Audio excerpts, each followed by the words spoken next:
আমরা গতদিনে যৌগমূলক পর্যন্ত পড়েছিলাম, তাই না? কিন্তু যৌগমূলকের সংজ্ঞাটা তোমরা লিখতে পারো নাই।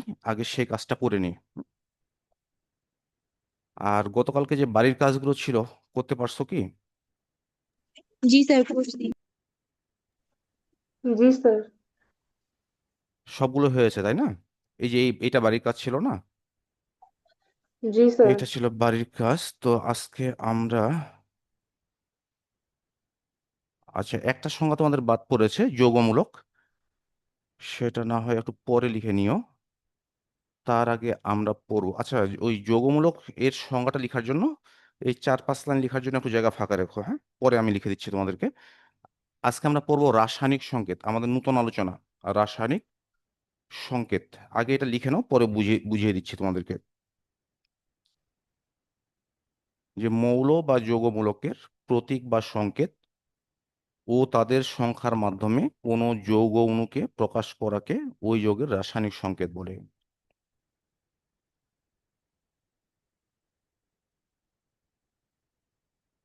মূলত কয়েকটি কথা এখানে বলা হচ্ছে।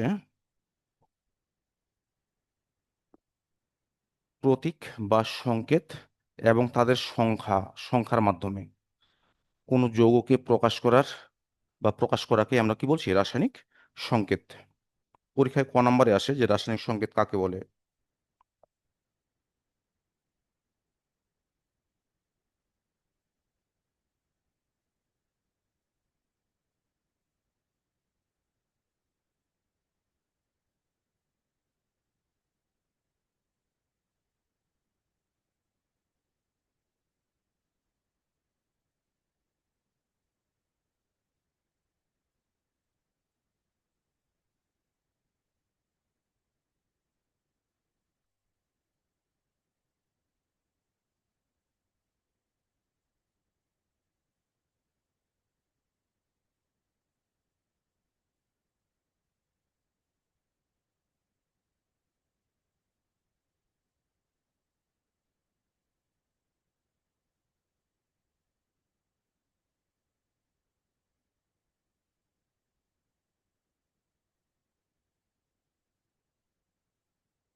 লেখা হয়েছে যে মৌল বা যৌগমূলকের প্রতীক বা সংকেত ও তাদের সংখ্যার মাধ্যমে কোনো যৌগ অণুকে প্রকাশ করাকে ওই যৌগের রাসায়নিক সংকেত বলে।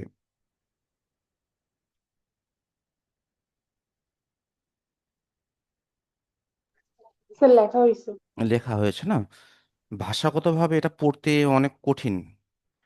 তোমরা চাইলে খুব ইজি ভাবে পড়তে পারো। এখানে দেখো একটি কথা বলা হয়েছে, যৌগ অণু। আমি একটা উদাহরণ আগে নিই, যৌগ অণু। যেমন এটা কি, পানি কি একটা যৌগ না? দেখো তো, পানি যৌগ কিনা বলো? হাইড্রোজেন আছে, অক্সিজেন আছে, একাধিক মৌলিক পদার্থ আছে। তাহলে এখানে এই যে একটা যৌগ বা যৌগিক পদার্থ, কিন্তু কয় অণু এখানে? এখানে কয় অণু পানি বলো? एकोनो। एकोनो। एगो नु এক অণু পানি। সবসময় সামনের সংখ্যাটা তোমার অণু প্রকাশ করবে, আর ডান সাইডের নিচের গুলো প্রকাশ করবে কি? পরমাণুর সংখ্যা। তাহলে এই জায়গাটাতে দেখো যে এখানে যে যৌগ অণু অর্থাৎ পানির যে অণুর কথা বলছি, এই পানির অণুটা কিভাবে তৈরি হয়েছে? বা এই এক হাইড্রোজেনের প্রতীক রয়েছে, অক্সিজেনের প্রতীক রয়েছে, আর কি রয়েছে? হাইড্রোজেনের পরমাণু সংখ্যা রয়েছে, অক্সিজেনের পরমাণু সংখ্যা রয়েছে। এই যে সম্মিলিত যে একটা প্রক্রিয়া বা সিস্টেম, সেটাকে আমি কি বলছি? রাসায়নিক সংকেত। এই কারণে তুমি চাইলে এভাবেও লিখতে পারো যে কোনো যৌগ অণুকে প্রতীক, সংকেত ও তাদের সংখ্যার মাধ্যমে প্রকাশ করাকে রাসায়নিক সংকেত বলে। কথাটা কি বুঝতে পেরেছো? দেখো কত সহজে এটাকে আবার কনভার্ট করে নেওয়া যায়। কোনো যৌগ অণুকে প্রতীক বা সংকেত ও তাদের সংখ্যার মাধ্যমে প্রকাশ করাকে রাসায়নিক সংকেত বলে। এটাকে আরো সংক্ষেপে তুমি বলতে পারো এইভাবে, যে যৌগের নামের সংক্ষিপ্ত প্রকাশকে এই রাসায়নিক সংকেত বলে, বা শুধু সংকেত বলে। যৌগের নামের সংক্ষিপ্ত প্রকাশকে রাসায়নিক সংকেত বলে। যদি এইভাবে লিখতে পারো তো আলহামদুলিল্লাহ, ভালো। আর এটাকে যদি মডিফাই করে লিখতে চাও আরো সহজ করে, তাহলে লিখবে এভাবে: কোনো যৌগ অণুকে প্রতীক বা সংকেত ও তাদের সংখ্যার মাধ্যমে প্রকাশ করাকে ওই যৌগের রাসায়নিক সংকেত বলে। আরো সহজ হয়ে গেল। আচ্ছা, এটা নিয়ে কোনো প্রশ্ন আছে কি, বলো দেখি? না স্যার। আচ্ছা, যদি প্রশ্ন না থাকে তাহলে আমরা এখন দেখব যে রাসায়নিক সংকেত লেখার নিয়ম। রাসায়নিক সংকেত লেখার নিয়ম।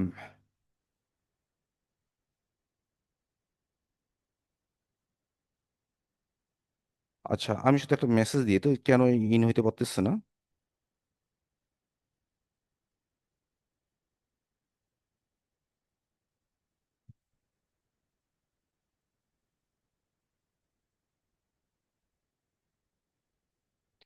আচ্ছা, রাসায়নিক সংকেত লেখার নিয়মগুলো তোমাদের অনেকের হয়তো জানা রয়েছে, যে সাধারণত দুইটা বা তিনটা নিয়ম এখানে মেনে চলা হয়।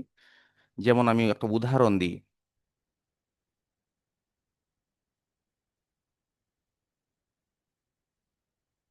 এক অণু হাইড্রোজেন, এক অণু হাইড্রোজেন। এক্ষেত্রে দেখো যে এক্ষেত্রে এক অণু হাইড্রোজেনের পরমাণু আছে কয়টা? দুইটা হাইড্রোজেন দুইটা। পরমাণু আছে। এক্ষেত্রে মৌলের ক্ষেত্রে পরমাণুর সংখ্যাটা তোমার এই যে প্রতীকের নিচে ডান দিকে বসাতে হয়। কিসের ক্ষেত্রে? মৌলের ক্ষেত্রে। কিন্তু যৌগের ক্ষেত্রে কি হবে? যৌগের ক্ষেত্রে ধরো যে একটা উদাহরণ নিই, ছোট ছোট উদাহরণগুলো নাও। যে H2O, H2O, এটা কি একটা যৌগিক পদার্থ না? তো এই ক্ষেত্রে দেখো, এই যে পানিটা তৈরি গঠিত হয়েছে কি হাইড্রোজেন এবং অক্সিজেন নিয়ে। এক্ষেত্রে যে অক্সিজেনের যোজ্যতা কত বলো দেখি? 2। আর হাইড্রোজেনের যোজ্যতা হচ্ছে কত? 1। এক্ষেত্রে যোজ্যতাগুলো শুধু কি করব? বিনিময় করে দিব। যে অক্সিজেনের যোজ্যতা হাইড্রোজেনের নিচে, আর হাইড্রোজেনের যোজ্যতা কোথায় দিব? অক্সিজেনের নিচে। বুঝতে পারছো কি, নাকি বুঝো জি নাই? স্যার। আমি বুঝছি স্যার। বুঝছি। একটু তোমাদের বইটার দিকে যদি তাকাও তাহলে তোমাদের জন্য সহজ হয়। দেখো পৃষ্ঠা নাম্বার 88, পৃষ্ঠা নাম্বার 88। কঠিন করে পড়া যাবে না, একবার সহজ করে পড়বে। এই যে দেখো, এই নাম্বারে আছে না যে কোনো মৌলের একটি অণুতে, কোনো মৌলের একটি অণুতে, এটা কি এটা হাইড্রোজেনটা কি, যে একটি এখানে অণু। হাইড্রোজেনের এক অণু, যে একটি অণুতে যতটি পরমাণু থাকবে সেক্ষেত্রে তোমার পরমাণুর সংখ্যাটা বসাবো তার প্রতীকের নিচে এবং ডান দিকে। ঠিক কিভাবে দেখো, ক্লোরিনের একটি পরমাণুতে যে এক অণু ক্লোরিনের দুইটি পরমাণু থাকে, ক্লোরিন। এই একইভাবে লিখতে পারো, যেমন নাইট্রোজেনের এক অণু নাইট্রোজেনের কয়টি থাকে? দুইটি পরমাণু থাকে, N2। কিন্তু যৌগের ক্ষেত্রে শুধুমাত্র কি হবে? তোমার বিনিময়টা হবে। যেমন সোডিয়াম ক্লোরাইড, সোডিয়াম ক্লোরাইড এখানে দেখো যে ক্লোরিনের যোজ্যতা কত, একটু বুঝে বলো। দরকার হলে এই যে পিছনের পেজগুলো একটু দেখবে, অথবা তোমাদের বইয়ে যদি একান্ত তোমার মনে না থাকে 86 পৃষ্ঠায় দেখতে পারো। 86 পৃষ্ঠা দেখে বলো যে ক্লোরিনের যোজনী কত আর সোডিয়ামের যোজনী কত। ক্লোরিনের যোজনী ওয়ান। এক ক্লোরিনের আর যোজনী এক, সোডিয়াম আর সোডিয়ামের কত? এক। এক। ওয়ান। তাহলে এক। ক্লোরিনের যোজনী এখানে বসার কথা, আর সোডিয়ামের যোজনী ক্লোরিনের নিচে বসার কথা। তো ওয়ান তো সাধারণত লেখা হয় না, এ কারণে আমরা কি লিখছি এটাকে? সোডিয়াম কি ক্লোরাইড। ঠিক একইভাবে দেখো ম্যাগনেসিয়াম ক্লোরাইড, ম্যাগনেসিয়াম ক্লোরাইড, ম্যাগনেসিয়ামের যোজনী কত এবং ক্লোরিনের যোজনী কত সেটা আগে বলো, এটুকু আগে নিশ্চিত হও। ম্যাগনেসিয়ামের কত? ম্যাগনেসিয়ামের যোজনী দুই। ম্যাগনেসিয়ামের যোজনী 2, তাহলে দুইটা বসবে কোথায়? ক্লোরিনের নিচে। ক্লোরিনের নিচে আর ক্লোরিনের যোজনী কত? এক। 1, সেটা বসবে কোথায়? ম্যাগনেসিয়ামের নিচে।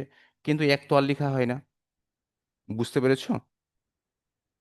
ঠিক একইভাবে জি স্যার।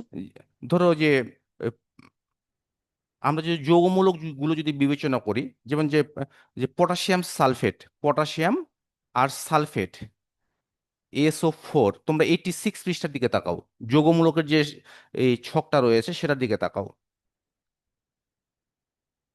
এখন বলো দেখি যে পটাশিয়ামের কত যোজনী, কত যোজ্যতা কত, আর সালফেটের যোজ্যতা কত? বলো বলো দেখে বলো পটাশিয়াম যদি। এক। পাইছো কি? ওটা কত পৃষ্ঠায় ছিল? এই যে দেখো 86 এবং 87। পটাশিয়ামের যোজনী 1, পটাশিয়ামের যোজনী 1। আর সালফেটের কত?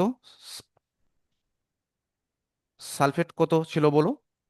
2 চার্জের মানটা কত? 2 2 সালফেটের চার্জের মান কত? -2 2 চার্জ হ্যাঁ, এই যে দেখো তোমাদের বইয়ে 87 পৃষ্ঠার যোজনী দিকে 2। তাকাইতে বললাম না? এই যে SO4 2 আমি বইটার দিকে তাকাইতে বলছি কেন? যেন বইয়ের সাথে যেন সম্পর্কটা নিবিড় হয়। চার্জের মান কত এখানে? -2 -2 দেওয়া আছে। তাহলে এর যোজ্যতা কত? যোজ্যতা বা যোজনী কত? 2। 2 হবে না? হ্যাঁ, তাহলে পটাশিয়াম সালফেট যখন আমি লিখব, এটা তো একটা ছিল কি যৌগমূলক। পটাশিয়ামের যোজনী কত কত বলছিলে তোমরা যেন? 1 1। 1 আর আর সালফেটের যোজনী 2 2। 2। তাহলে এই যে K2SO4। সেক্ষেত্রে দেখো এখানে ব্র্যাকেটটা এক্ষেত্রে না দিলেও চলে, বা দিলেও কোনো সমস্যা নেই। বুঝতে পারছো কি? আরো কিছু উদাহরণ নিতে পারো, যে আরো কিছু উদাহরণ দেখো, যে অ্যামোনিয়াম ফসফেট, অ্যামোনিয়াম এবং ফসফেট, অ্যামোনিয়াম এবং ফসফেট। তোমরা একটু ওই যে 87 পৃষ্ঠার দিকে তাকাও। যৌগমূলক, অ্যামোনিয়ামের যোজ্যতা কত আর ফসফেটের যোজ্যতা কত বলো? Ammonium phosphate. অ্যামোনিয়ামের যোজনী 1, 1। ফসফেটের যোজনী তো 1। আর ফসফেটের যোজনী কত? 3 1 একজন বলছে 3, একজন বলছে 1। ফসফেট ফসফেট, তো 3 ফসফেটের হচ্ছে 3। তাহলে ফসফেটের হ্যাঁ যোজ্যতা 3। কোথায় যাবে? অ্যামোনিয়ামের কাছে না? এখানে আসবে না? এখানে আসলো। আর অ্যামোনিয়ামের যোজনী কত? 1। আমি 1 এখানে দিতে পারি, এখানে লিখলাম। শুধুমাত্র কি হলো, যে একটার যোজনী আর একটার কাছে যাই, এবং বাম পাশে কোথায় বসবে? ডান পাশে নিচে বসবে। আচ্ছা, এটা কি বুঝতে পারছো না পারো না এটা? পারছি স্যার। বুঝছি আচ্ছা, এই তাহলে লিখে দেখাও দেখি, সোডিয়াম নাইট্রেট। সোডিয়াম নাইট্রেট, এটা তোমরা নিজেরাই চেষ্টা করো দেখি। একটা আছে সোডিয়াম, আর আমি বলছি কি নাইট্রেট, NO3।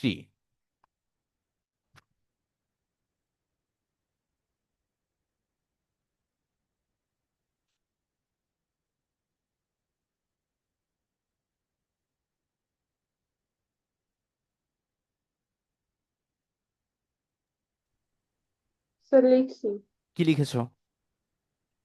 আর আপনি যেটা লিখেছেন ওইটা এটা তো কোনো এইটাই, কিছু হ্যাঁ, কারণ চেঞ্জ সোডিয়ামের যোজ্যতা কত? কারণ 1। দুইটার যোজনী আর 1। আর নাইট্রেটের যোজনীয় কত? 1। 1 1 তাহলে পারবো না যোজনী দিয়ে তোমার এরকম সংকেতগুলো লিখতে? পারবো। পারবো পারবো। আচ্ছা, এখন দেখো আরেকটা নিয়ম রয়েছে। সেটা হচ্ছে, বোর্ড দেখতে পাচ্ছ তো নাকি? এখানে দেখো যে C6H6, যেটা হচ্ছে বেনজিনের সংকেত, বেনজিনের সংকেত। আবার C2H2, এটা হচ্ছে অ্যাসিটিলিনের সংকেত। তাহলে এখানে দেখো যে কার্বন পরমাণুর সংখ্যা কত? 6টি। হাইড্রোজেনের পরমাণুর সংখ্যা কত? 6টি। 6টি। তো এক্ষেত্রে এটাকে লঘিষ্ঠ করা যাবে না? কত দিয়ে ভাগ যাবে দেখো, একই সংখ্যা দ্বারা ভাগ যায় কিনা? 6 দিন 6 দিয়ে ভাগ 6 যাবে। দিয়ে তা 6 দিয়ে ভাগ করলে কত হয়? C1, যে এরকম হয় না, C1H1। জি তাহলে স্যার। ওয়ান ওয়ান তো আর লেখা হয় না, তাহলে আমি কি লিখবো? CH। ঠিক এটার ক্ষেত্রে কি হবে বলো দেখি? এখানেও সিএইচই এখানে হবে। এখানে CH। আবার দেখো, কার্বনের যোজনী কত যেন ছিল? এই যে কার্বন ডাই অক্সাইড, অক্সিজেনের কত? 2। আর কার্বনের কত হয়? 4 না? কার্বনের যোজনী কত হয়? 4। তাহলে এটাকে লঘিষ্ঠ করো দেখি কত হয়?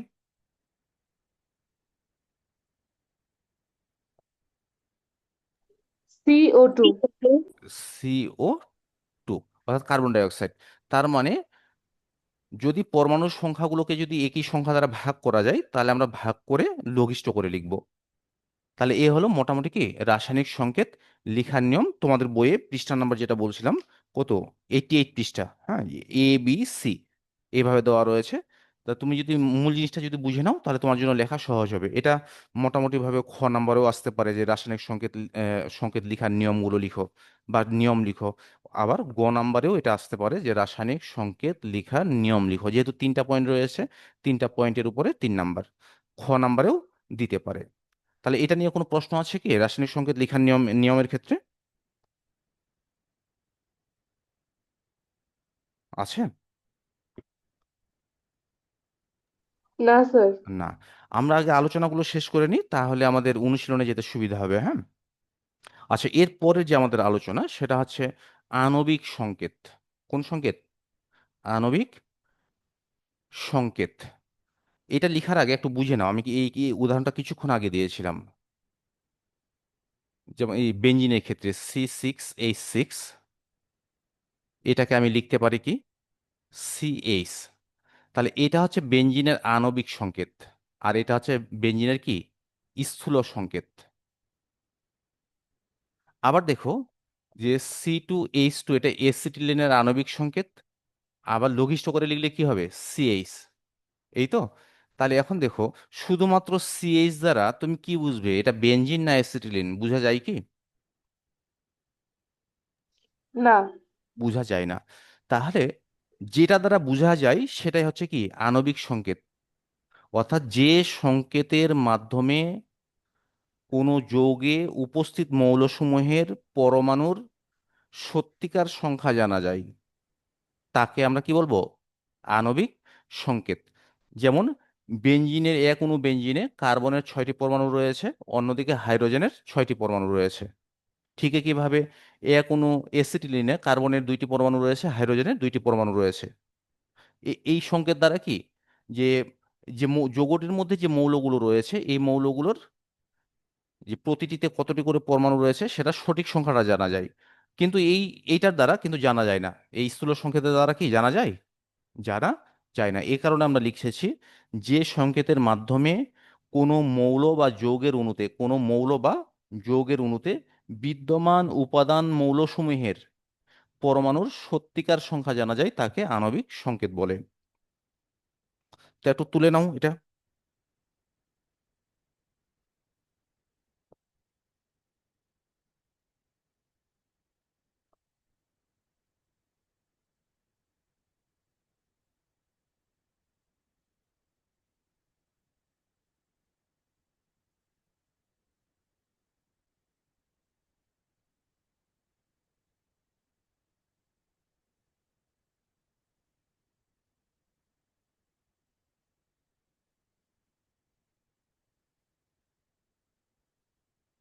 স্যার তোলা হয়েছে। আচ্ছা, বুঝতে পেরেছো কি যে আণবিক সংকেত কাকে বলে, বা আসলে কি বোঝানো হচ্ছে আণবিক সংকেত দ্বারা? জি স্যার।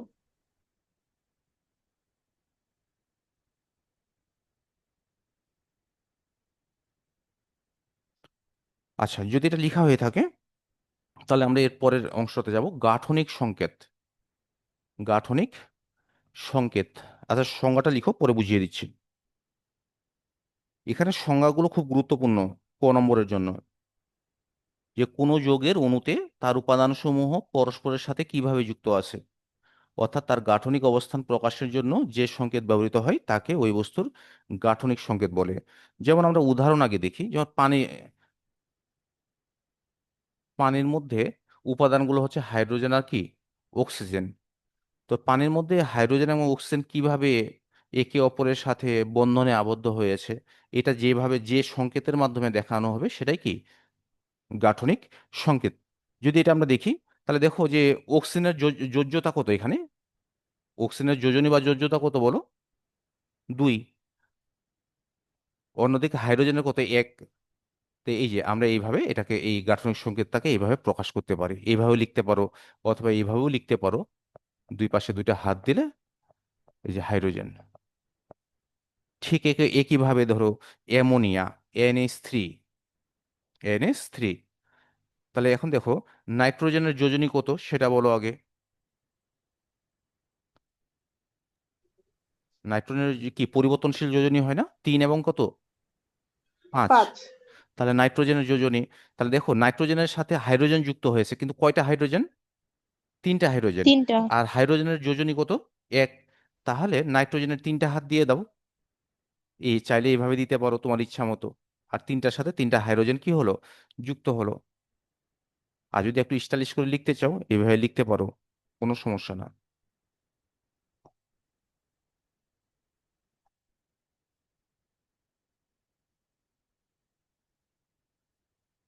তাহলে একটা যৌগের মধ্যে যে মৌল উপাদানগুলো রয়েছে এরা পরস্পরের সাথে কিভাবে সংযুক্ত হয় বা কিভাবে সংযুক্ত আছে, যে সেটা এই গাঠনিক সংকেতের মাধ্যমে কি করা হয়? প্রকাশ করা হয়।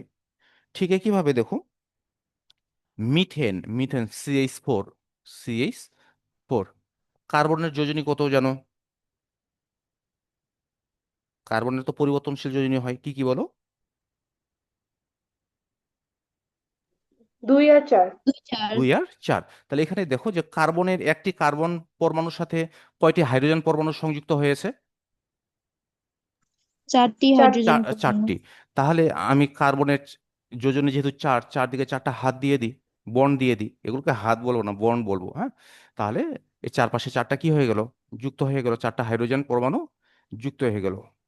তো এটাকে আমি বলছি কি গাঠনিক সংকেত। ঠিক কিভাবে দেখো, প্রোপেন, তোমাদের বই একটা সুন্দর উদাহরণ রয়েছে, হ্যাঁ, যে প্রোপেন যে C3H8, অর্থাৎ কার্বনের তিনটি পরমাণুর সাথে হাইড্রোজেনের কয়টি পরমাণু? 8টি পরমাণু কি হয়েছে? সংযুক্ত হয়েছে। এখন কার্বনের কত যোজনী? 4, তাই না? তা কার্বনের যোজনী যেহেতু 4, তা কয়টা কার্বন রয়েছে? 3টা কার্বন পরমাণু রয়েছে। তাহলে 1, 2, 3। আর এক একটি কার্বনের যোজনী কত? 4। তাহলে এই যে দেখো, এটার কি চারটা হাত পুরা হয়েছে তো নাকি? দেখো দেখি, 1 2 3 4, দেখতে পাচ্ছ তো বোর্ড? জি স্যার। দেখতে পাচ্ছ। তাহলে এখানে কার্বনের কত? এই যে মাঝখানে যে কার্বনটা রয়েছে তার কয়টা বন্ড হয়েছে দেখো? 1 2, আর বাকি থাকলো কয়টা? 2টা। এই যে দিলাম 2টা। ঠিক কিভাবে দেখো, ডান পাশে যে কার্বনটা রয়েছে এর এখন পর্যন্ত বন্ড কয়টা পেয়েছো? একটা পেয়েছো, বাকি আছে কয়টা? 3টা। এই যে 3টা দিয়ে দিই, 1 2 একটা। 3। 3টা। অন্যদিকে হাইড্রোজেনের বন্ড কত? হাইড্রোজেনের যোজ্যতা কত? যোজ্যতা বা যোজনী? 1। 1। তাহলে আমি প্রত্যেকটাতে হাইড্রোজেন দিয়ে দিই।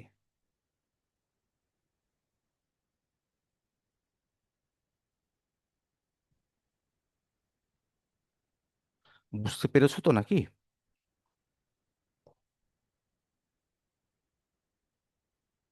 তাই এগুলোকে আমরা কি বলছি? গাঠনিক সংকেত।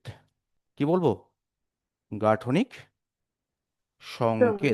অর্থাৎ একটি যৌগের মধ্যে যে মৌল উপাদানগুলো রয়েছে, মৌল উপাদান বলতে মৌলগুলো যে একে অপরের সাথে যেভাবে সংযুক্ত, সেটা যে সংকেতের মাধ্যমে প্রকাশ করা হয় তাকে আমরা বলছি কি গাঠনিক সংকেত।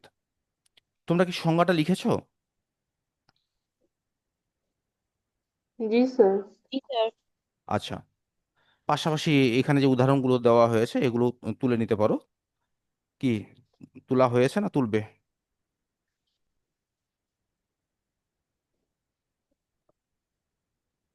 তোলা হয়েছে স্যার।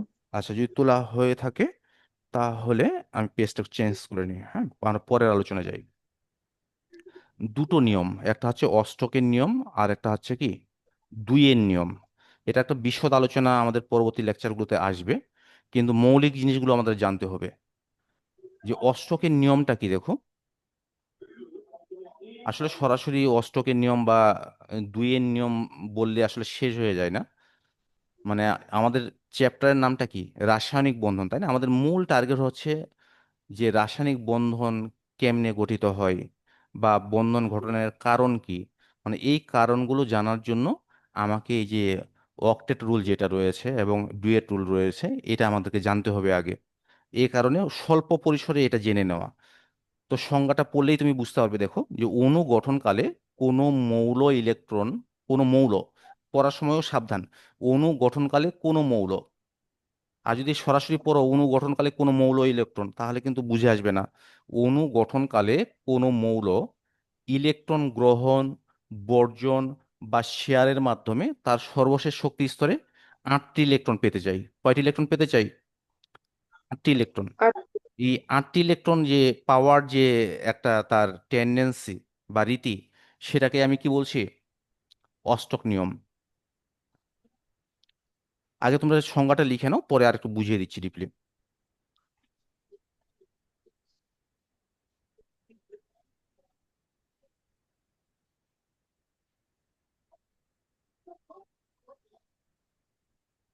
অণু গঠনকালে কোনো মৌল ইলেকট্রন গ্রহণ, বর্জন অথবা শেয়ারের মাধ্যমে তার সর্বশেষ শক্তি স্তরে 8টি ইলেকট্রন ধারণের মাধ্যমে নিষ্ক্রিয় গ্যাসের ইলেকট্রন বিন্যাস লাভ করে।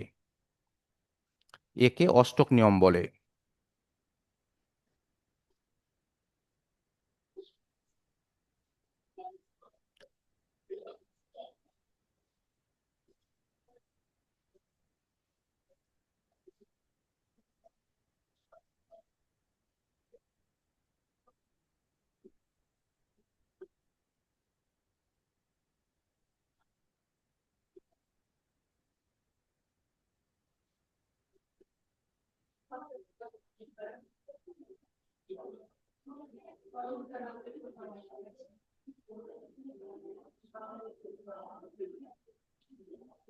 লেখা হয়েছে কি?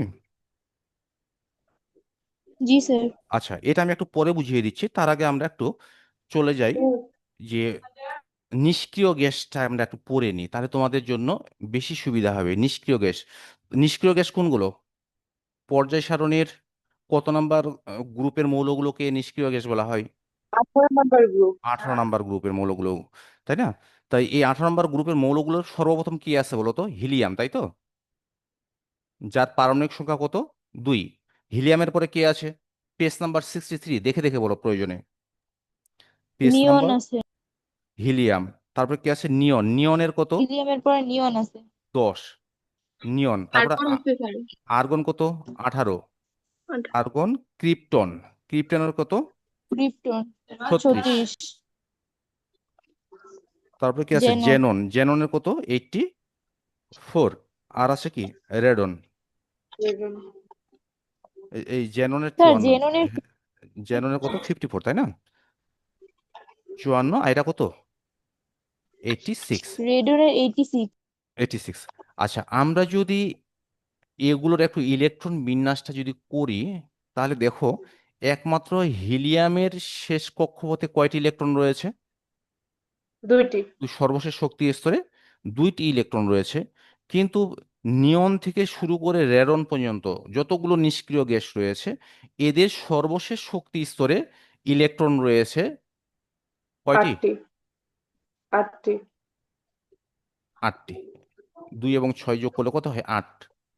তার মানে নিষ্ক্রিয় গ্যাসের ইলেকট্রন বিন্যাস থেকে আমরা দেখতে পাই হিলিয়াম ব্যতীত, হিলিয়াম ব্যতীত বাকিগুলোর শেষ কক্ষপথে কয়টি করে ইলেকট্রন রয়েছে? 8টি ইলেকট্রন 8টি রয়েছে। করে। এখন এখানে যে জিনিসটা বুঝার রয়েছে সেটা হলো যে কোনো মৌলের, তার আগে নিষ্ক্রিয় গ্যাসের একটু ধর্মগুলো বলে দেওয়া দরকার। এগুলো নিষ্ক্রিয় কেন? এটা নিষ্ক্রিয়তার যে কারণ, এটা একটা জানা দরকার। যে এদের শেষ কক্ষপথ 8টি ইলেকট্রন দ্বারা পূর্ণ। কয়টি ইলেকট্রন দ্বারা? 8টি 8টি 8টি ইলেকট্রন ইলেকট্রন। ইলেকট্রন দ্বারা দ্বারা। পূর্ণ থাকার কারণে এরা অন্য কোনো মৌলের সাথে বা অন্য কোনো পরমাণুর সাথে কি করে না? রাসায়নিকভাবে যুক্ত হয় না। অর্থাৎ রাসায়নিকভাবে এরা নিষ্ক্রিয়। শুধু অন্য কোনো মৌলের পরমাণু না, নিজেদের মধ্যেও কি হয় না? এরা যুক্ত হয় না। বলছে তুমিও নিষ্ক্রিয় গ্যাস, আমিও নিষ্ক্রিয় গ্যাস, তাহলে আমরা নিজেরাই সংযুক্ত হই। এটাও তারা করে না। এই অর্থাৎ এরা রাসায়নিকভাবে কি সম্পূর্ণভাবে নিষ্ক্রিয়। বুঝতে পারছো কি, নাকি বুঝে নাই? যে পর্যায় বুঝছি। সারণীর 18 নম্বর গ্রুপে যে মৌলগুলো রয়েছে, এদের হিলিয়াম ব্যতীত বাকিগুলোর শেষ কক্ষপথে 8টি করে ইলেকট্রন রয়েছে, অর্থাৎ এটা পূর্ণ রয়েছে। হিলিয়াম, হিলিয়ামের শেষ কক্ষপথে 2টি রয়েছে, সে 2টি দ্বারা পূর্ণ রয়েছে। এ কারণে এরা রাসায়নিকভাবে কি নিষ্ক্রিয়। আচ্ছা, এই যে আমরা নিষ্ক্রিয় গ্যাসের যে ইলেকট্রন বিন্যাসটা আমরা দেখলাম, এই ইলেকট্রন বিন্যাস থেকে আমরা পড়ব অষ্টক নিয়ম। হ্যাঁ, অষ্টক নিয়ম যেটা বলা হচ্ছিল যে অণু গঠনকালে কোনো মৌল সে কি করে, হয় ইলেকট্রন বর্জনের মাধ্যমে হোক, গ্রহণের মাধ্যমে হোক, বা ভাগাভাগির মাধ্যমে হোক, সে চাই তার শেষ কক্ষপথে হয় 2টি ইলেকট্রন থাকুক অথবা কয়টি ইলেকট্রন থাকুক? 8টি 8টি। ইলেকট্রন। 8টি ইলেকট্রন থাকুক। তার মানে কি, যে সে নিষ্ক্রিয় গ্যাসের ইলেকট্রন বিন্যাস কি করতে চাই? অর্জন করতে চাই। তো এই যে নীতি, এই নীতিটাকে বলা হয় কি অষ্টক নীতি বা অষ্টক নিয়ম। যেমন এখানে দেখো একটা উদাহরণ আমরা দিয়েছি যে সোডিয়াম ক্লোরাইড, সোডিয়াম ক্লোরাইড, দেখো সে অষ্টক নীতি মেনে চলে কিনা। তোমরা জানো যে সোডিয়ামের পারমাণবিক সংখ্যা কত? 11, তাই তো? জি স্যার। এর শেষ কক্ষতে কয়টা ইলেকট্রন রয়েছে? একটা। একটা ইলেকট্রন। তার মানে যে সোডিয়াম যদি একটা ইলেকট্রন ত্যাগ করে, তাহলে সে কি কি হয়? সোডিয়াম প্লাজে সোডিয়াম। পরিণত হয় না? ক্যাটায়ন সৃষ্টি হ্যাঁ। করে, ধনাত্মক চার্জ বিশিষ্ট আধানকে কি বলা হয়? আয়নকে বলা হয় কি ক্যাটায়ন। আচ্ছা, অন্যদিকে ক্লোরিন, ক্লোরিনের ক্লোরিনের পারমাণবিক সংখ্যা কত? 17। ইলেকট্রন বিন্যাস করো, 2 8 7। তার মানে ক্লোরিনের শেষ কক্ষপথে ইলেকট্রন আছে কয়টি?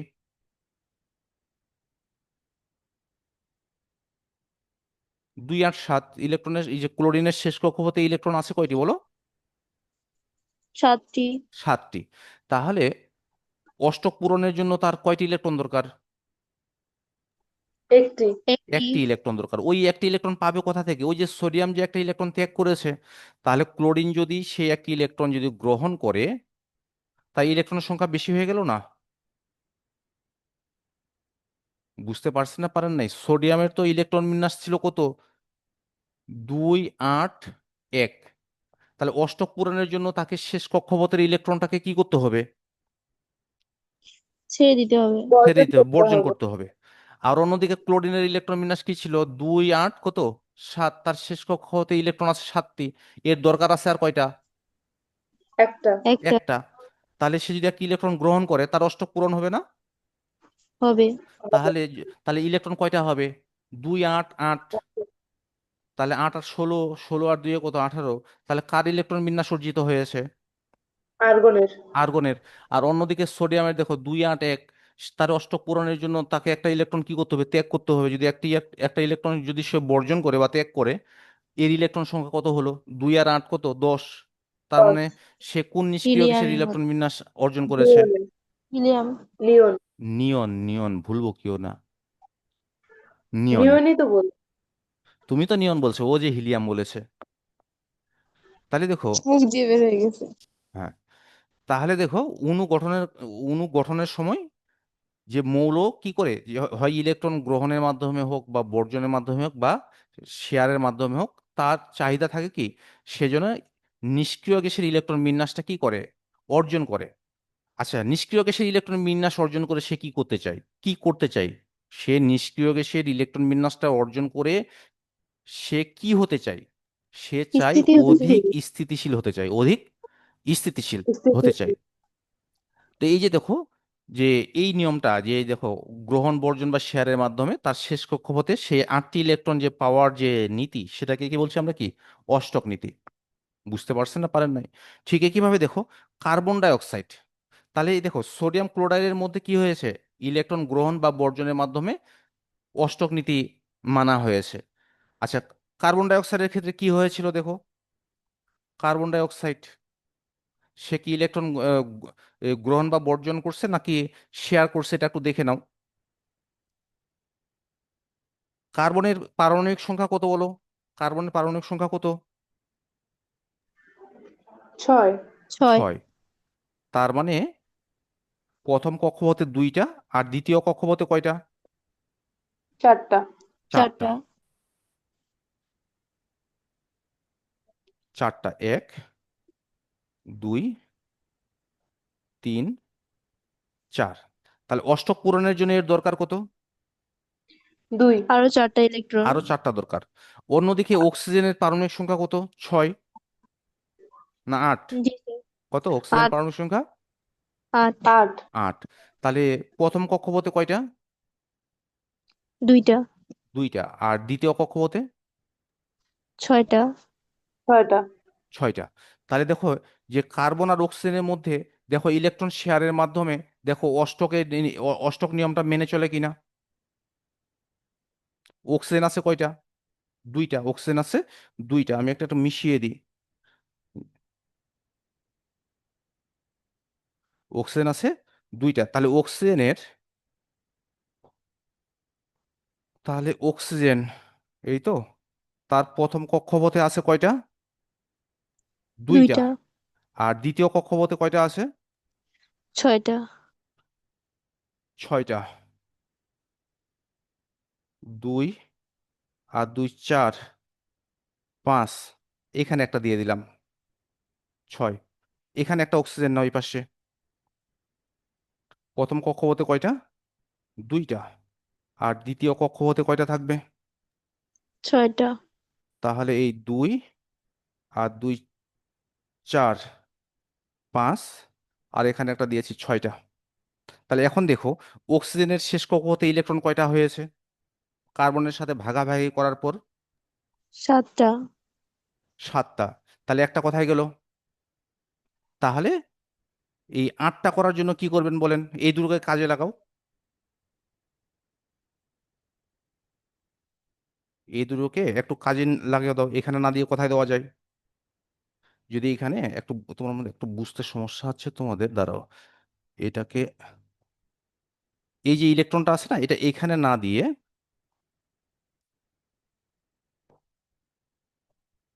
কলমটা একটু বদলিয়ে দিই,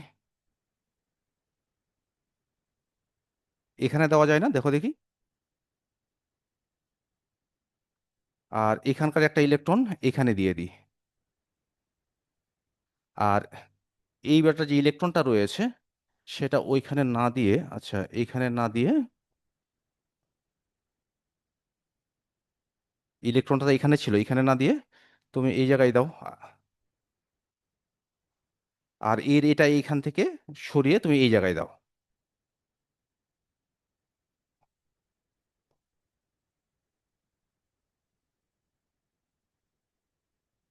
তাহলে এবার দেখো দেখি কয়টা হয়েছে। চার, পাঁচ, ছয়, সাত, আট। আর এরও কয়টা হয়েছে? চার, পাঁচ, ছয়, সাত, আট। আর কার্বনেরও কয়টা হয়েছে দেখো শেষ কক্ষপথে? আটটা। কি বুঝতে পারছেন না পারেন নাই, নাকি আরেকবার এঁকে দেখাইতে হবে? বুঝছি স্যার। স্যার। হ্যাঁ। তাহলে দেখো, এখানে এখানে কি হয়েছে, ইলেকট্রন ত্যাগ করছে, কি ত্যাগ বা গ্রহণের করছে, নাকি ইলেকট্রন শেয়ার করছে? ইলেকট্রন শেয়ার শেয়ার করছি। করছে। ইলেকট্রন শেয়ারের মাধ্যমে কি হয়েছে, অষ্টক নিয়মটা কি হয়েছে এখানে মেনে চলছে। ঠিক একইভাবে যদি মিথেনের দিকে কল্পনা করো, মিথেন, সরাসরি মুখ দিয়ে হিসাব করো যে কার্বনের কত, ছয়, পারমাণবিক সংখ্যা ছয়। তাহলে দ্বিতীয় কক্ষপথে ইলেকট্রন আছে কয়টা? দ্বিতীয় কক্ষপথে ইলেকট্রন আছে কয়টা? চারটা না? চারটা। চারটা। চারটা। তাহলে এটা দেখো একটু,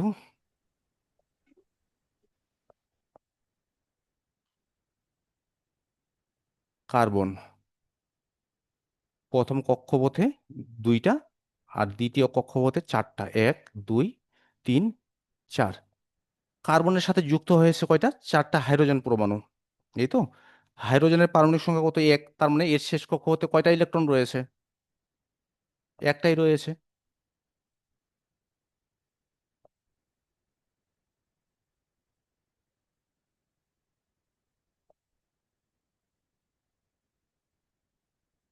তাহলে দেখো দেখি, শেয়ারের মাধ্যমে কার্বনের শেষ কক্ষপথে ইলেকট্রন কয়টা হয়েছে? আটটা। আটটা। তাহলে অষ্টক পূরণ হয়েছে না? আর অন্যদিকে হাইড্রোজেনগুলোর দিকে তাকাও, হাইড্রোজেনের শেষ কক্ষপথে ইলেকট্রন কয়টা এখন? দুইটা। দুইটা। কোন নিয়ম মেনে চলছে সে? দুইয়ের নিয়ম। দুইয়ের নিয়ম। তাহলে কার্বনের দুইটা। ক্ষেত্রে অষ্টক নিয়ম, আর হাইড্রোজেন পরমাণুগুলোর ক্ষেত্রে কি? দুইয়ের নিয়ম। আচ্ছা, দুইয়ের নিয়ম মেনে চলেছে। তাহলে এখন তোমার দুইয়ের নিয়মটা লিখে নাও, এখন আর বুঝাইতে হবে না, যে খালি নিয়মটা একটু খালি লিখে নাও, যে দুইয়ের নিয়ম কি। যে অণু গঠনকালে কোনো মৌল ইলেকট্রন গ্রহণ, বর্জন বা শেয়ারের মাধ্যমে তার সর্বশেষ শক্তি স্তরে দুইটি ইলেকট্রন ধারণের মাধ্যমে নিষ্ক্রিয় গ্যাস, নিষ্ক্রিয় গ্যাসের ইলেকট্রন বিন্যাস লাভ করে। এক্ষেত্রে নিষ্ক্রিয় গ্যাস বলতে শুধু হিলিয়ামের, হ্যাঁ, যেহেতু দুইটি ইলেকট্রন, একে দুইয়ের নিয়ম বলে।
লেখা হয়েছে?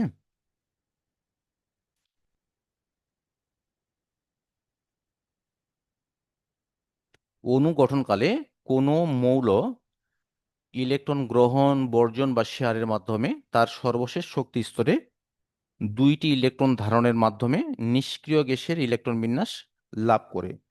একে দুইয়ের নিয়ম বলে। স্যার লেখা হইছে।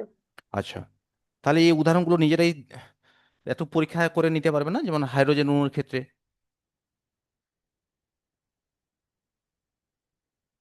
এরও পারমাণবিক সংখ্যা এক, এরও পারমাণবিক সংখ্যা এক, তার মানে শেষ কক্ষপথে ইলেকট্রন কয়টি? একটি। তাহলে এখন দেখো শেয়ার করেছে, তার মানে কোন নিয়ম মেনে চলছে এখানে? দুইয়ের নিয়ম। দুইয়ের নিয়ম। দুইয়ের নিয়ম। আর মিথেনটা তো আমরা কিছুক্ষণ আগে দেখলাম, ঠিক একইভাবে বেরিলিয়াম ক্লোরাইড, হ্যাঁ, এটা আয়নিক বন্ধনের মাধ্যমে এই সেখানে ওই তোমার এই ইলেকট্রন গ্রহণ এবং বর্জন হয়েছে। ঠিক একইভাবে লিথিয়াম হাইড্রাইড, এগুলো একটা নিজেরা দেখতে পারবে না পরে? লিথিয়াম হাইড্রাইড কি পারবো তো তো নাকি লিথিয়াম দেখতে? হাইড্রেটটা করে দাও।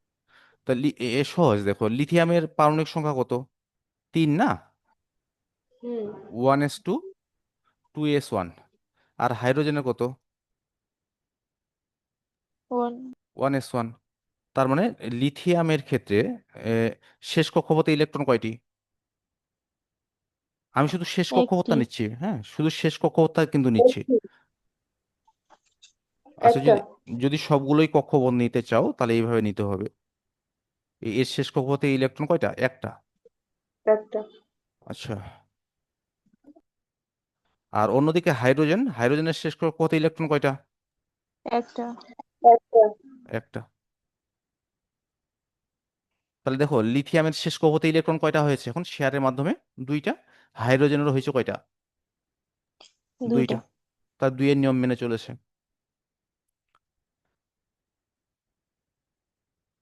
আচ্ছা, এর পরের অংশটা আমরা দেখি। আমরা শেষের দিকে চলে এসেছি আজকে, হ্যাঁ। আচ্ছা, নিষ্ক্রিয় গ্যাস এবং স্থিতিশীলতা, এটা তো তখনই বললাম, হ্যাঁ। আচ্ছা, এটার পড়ার কিছু নেই।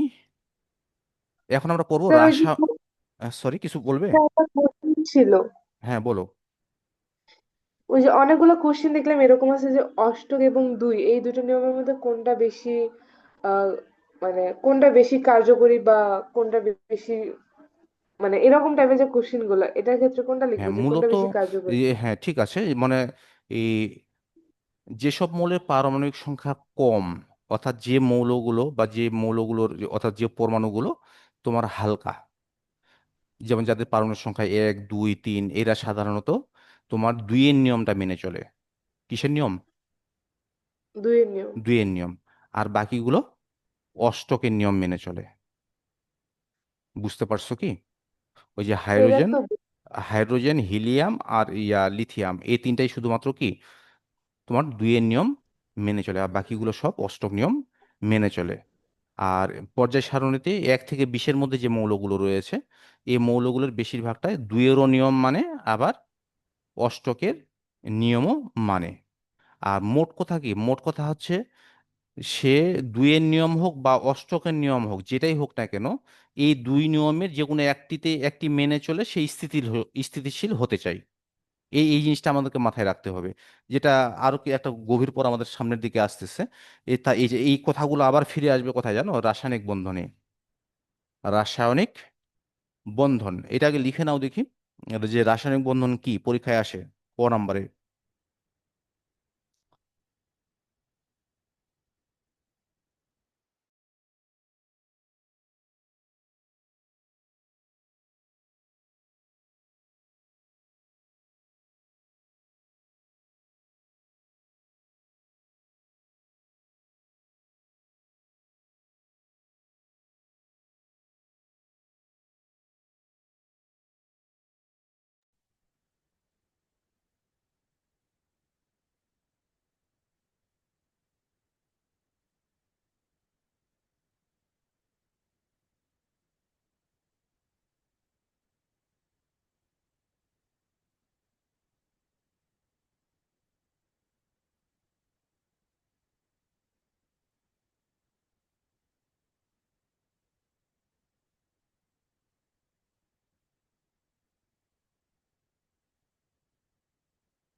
স্যার একটু সাইটে দাঁড়ালে ভালো হতো।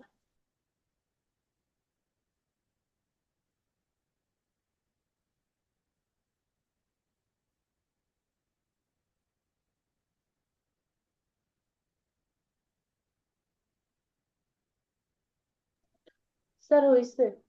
এটা হয়েছে তাই না? কি কি লিখেছো যে অণুতে পরমাণু সমূহ যে আকর্ষণের মাধ্যমে একে অপরের সাথে যুক্ত থাকে তাকে রাসায়নিক বন্ধন বলে। বিষয়টা এরকম, ধরো যে সোডিয়াম নিয়েছো আর ক্লোরিন নিয়েছো, তো নিলেই কি তারা সোডিয়াম ক্লোরাইড তৈরি করবে? এমন তো না বিষয়টা। বলছি যে আকর্ষণের মাধ্যমে সোডিয়াম এবং ক্লোরিনের মধ্যে যে আকর্ষণের মাধ্যমে তারা একটা যৌগ গঠন করে, যৌগটা কি? Sodium chloride. তো যে আকর্ষণের মাধ্যমে একে অপরের সাথে কি হয়েছে, এই যুক্ত হয়েছে সোডিয়াম এবং ক্লোরিন, সে আকর্ষণটার নামই হলো কি রাসায়নিক বন্ধন। সহজ কথা। তাহলে আমরা এরপরে দেখব যে রাসায়নিক বন্ধন গঠনের কারণ, আসলে রাসায়নিক বন্ধন কি কারণে গঠিত হয়। এটা আগে একটু কষ্ট করে লিখে নাও, অনেক বড় লেখা কিন্তু। আর পরীক্ষা এটা এই অনেক সময় আসে যে রাসায়নিক বন্ধন গঠনের কারণ ব্যাখ্যা করো, রাসায়নিক বন্ধন গঠনের কারণ ব্যাখ্যা করো। খ নাম্বারেও আসতে পারে, আবার ঘ নাম্বারের ক্ষেত্রেও আসতে পারে। উত্তর যে খ বা ঘ যেটাই আসুক, 2 নাম্বার বা 4 নাম্বার, উত্তর আমাদের সীমিত হবে। এটা একটু কষ্ট করে লিখে নাও এবং বুঝে বুঝে লেখার চেষ্টা করবে। যে রাসায়নিক বন্ধন গঠনের মূল কারণ হলো পরমাণুগুলোর নিজেদেরকে স্থিতিশীল করা। পরমাণুগুলোর নিজেদেরকে স্থিতিশীল করা, ছোট ছোট করে পড়বে। পরমাণুগুলোর নিজেদেরকে স্থিতিশীল করা। প্রতিটি পরমাণু চায় এমন একটি ইলেকট্রন বিন্যাস অর্জন করতে যা তার শক্তির স্তরকে সর্বনিম্ন করে এবং তাকে অধিক স্থায়ী অবস্থায় নিয়ে যায়। এই স্থিতিশীলতা অর্জনের জন্য অষ্টক বা দুইয়ের নিয়ম মেনে অষ্টক বা দুইয়ের নিয়ম মেনে ইলেকট্রন গ্রহণ, বর্জন বা শেয়ারের মাধ্যমে নিষ্ক্রিয় গ্যাসের ইলেকট্রন বিন্যাস অর্জন করে।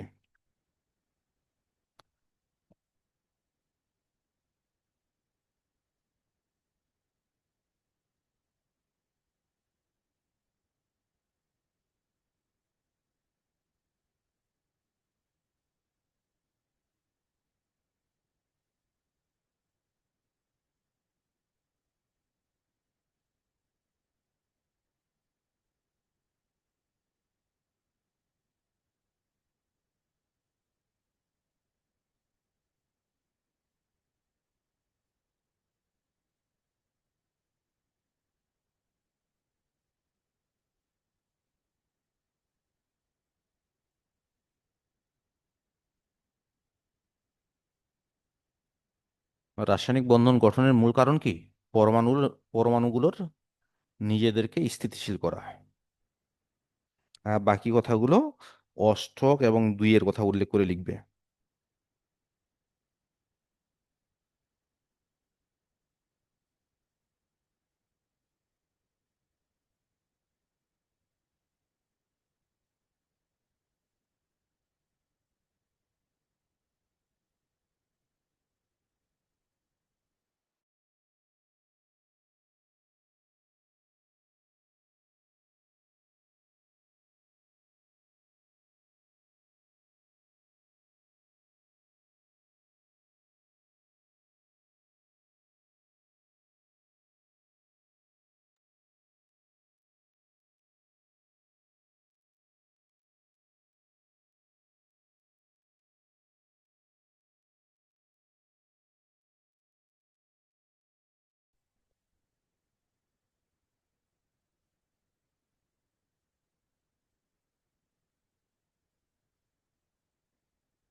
কি একজনের কি হচ্ছে, শুধু আসো আর যাও?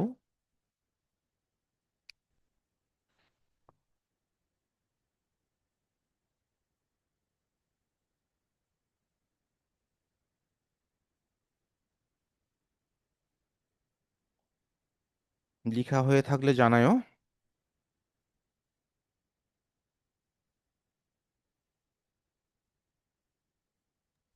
স্যার লেখা হয়েছে।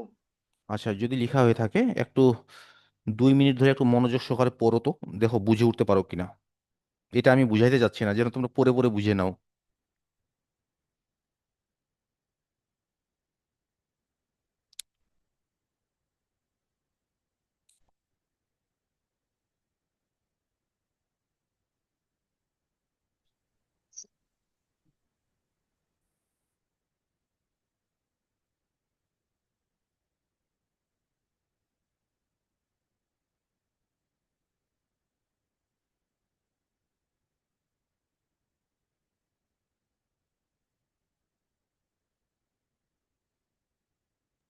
স্যার এখানে একটা লাইনে শুধু একটু বুঝতেছি না। কোনটা? এইটা না, ওই যে এই যা তার শক্তির স্তরকে সর্বনিম্ন করে এবং তাকে অধিক স্থায়ী অবস্থায় নিয়ে যায়, এটা? জি স্যার, এখানে শুধু যা তার শক্তির হ্যাঁ, স্তরকে সর্বনিম্ন করে এতটুকু বুঝতেছি না। হ্যাঁ। যা তার শক্তি স্তরকে সর্বনিম্ন করে, লাইনটা কিন্তু শেষ হয়নি। সর্বনিম্ন করে এবং তাকে অধিক স্থায়ী অবস্থায় নিয়ে যায়। আচ্ছা, এখন সর্বশেষ শক্তি স্তরের মানটা যদি বেশি হয়, সেক্ষেত্রে কি অবস্থাটা ঘটবে? স- পরমাণু যে শক্তি যে স্তরগুলো রয়েছে, তা পরমাণুটা আকারে বড় হবে। না, সর্বশেষ শক্তি স্তরে স্তরে এই যে কথাটা বলা হচ্ছে, যা তার শক্তির স্তরকে সর্বনিম্ন করে এবং অধিক স্থায়ী অবস্থায় নিয়ে যায়। শক্তি স্তরকে সর্বনিম্ন করে, শক্তি স্তরটা যদি সর্বনিম্ন হয় মানে ছোট হয়, তাহলে তার স্টেবিলিটিটা বাড়বে না? আর হুম। যদি পরমাণুর আকার, যেটা যেটা তুমি পরমাণু আকার বলছো, সেটা যদি বেড়ে যায়, তাহলে শেষ কক্ষপথের ইলেকট্রনের প্রতি নিউক্লিয়াসের আকর্ষণ কি বেশি হবে না কম হবে? কম হবে। কম হবে। তাহলে তার অস্বাভাবিকভাবে তার স্থিতিশীলতা কি হয়ে যাচ্ছে, কমে যাচ্ছে না? হুম। এই কারণে বলা হচ্ছে যে যা তার শক্তির স্তরকে সর্বনিম্ন করে এবং অধিক স্থায়ী অবস্থায় কি নিয়ে যায়। মনে হয় এবার বুঝতে পারছো? জি স্যার। আচ্ছা, আর বাকি কথাগুলো তো সহজ রয়েছে। তুষ্মি এবং জয়িতা কি বুঝতে সমস্যা? 2-3 বার একটু মনোযোগ সহকারে পড়লে এটা এমনিতেই তোমার বুঝে আসবে।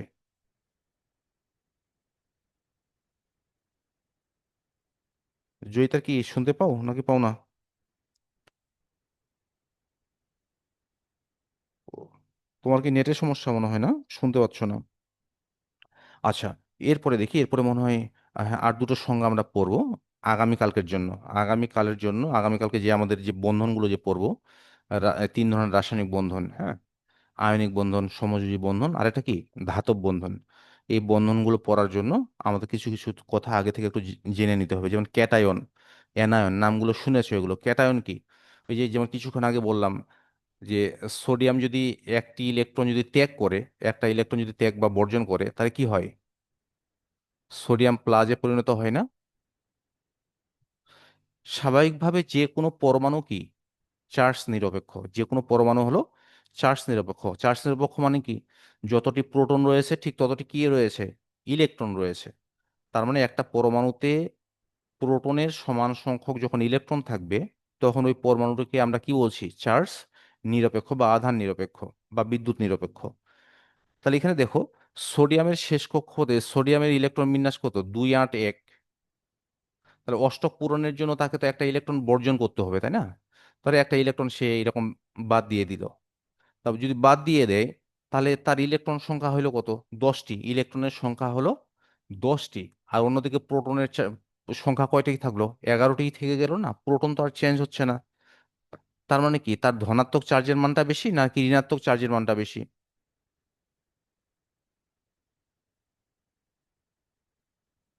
বলো। একটা ইলেকট্রন যদি সে বর্জন করে, তার ইলেকট্রন সংখ্যা কয়টি হলো, 10টি হলো। কিন্তু প্রোটন তো তার 11টি থেকে গেল। তাহলে পজিটিভ চার্জের মানটা বেশি থাকলো নাকি নেগেটিভ চার্জের মানটা বেশি থাকলো?